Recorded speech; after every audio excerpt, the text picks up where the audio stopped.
Ramaya Ramabhadraya Ramachandraya Vedase Raghunathaya Nathaya Sitaya Patiye Namaha. Ayodhya chapter number 5, Rama's fast. The recital begins now.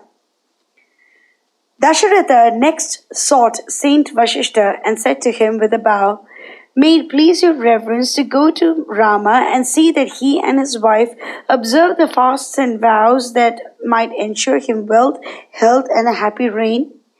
"I go, your majesty," replied Vasistha and the sage, than whom stood none higher in the knowledge of vows, fasts, penances, and potent spells, betook himself to Rama's palace upon a stately chariot.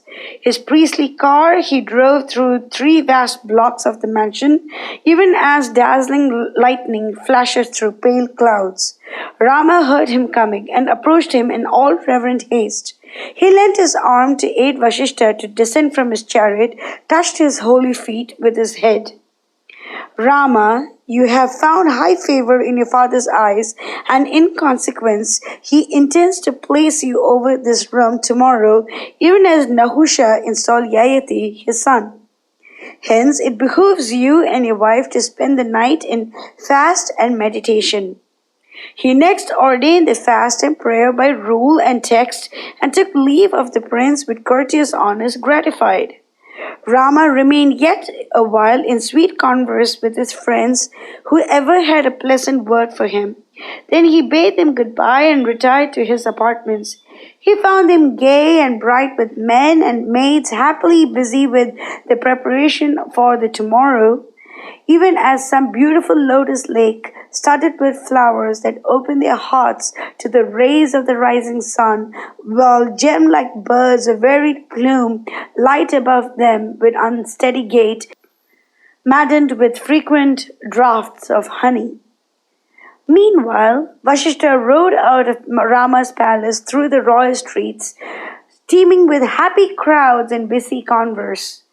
The gentle breeze wafted the welcome sound to distant ears, even as the muffled roar of the ocean wave falling on drowsy ears. The town wore a gay look that night. Streets and the byways were swept and cleaned and watered. The houses were decked with flags and banners that nodded, as it were, gentle welcome to one another. The gates were hid beneath clusters of plantains, mango leaves, and palm fruits. Men, women, and boys, rich and poor, high and low, waited expectant for the happy dawn that was to bring round the hour when they would rejoice in the sight of their beloved Rama crowned as king. Vasistha took his way leisurely through the gay crowds, even as a mighty lord of the deep cleaving his way amid mountain billows. He passed up the stairs to where sat the expectant monarch, even as a bright denizen of the skies in his cloud chariot. The whole audience rose as one man to accord reverent welcome to the saint, even as gods and angels lift their hands and hearts in awe and reverence to Brihaspati, the divine priest and counselor. "Has Rama been duly instructed in his holy task for the night?" queried the fond king, to which the sage made reply, "Yes, my liege, even as you desire."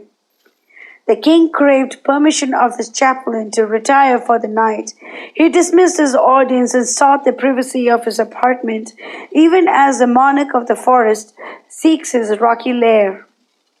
His presence illumined the happy halls, more splendid by far than the abode of the Lord of the heavens, and flashing bright with gemmed robes and gem-like eyes, even as a starlit firmament suffused with the rising splendors of the Queen of Night.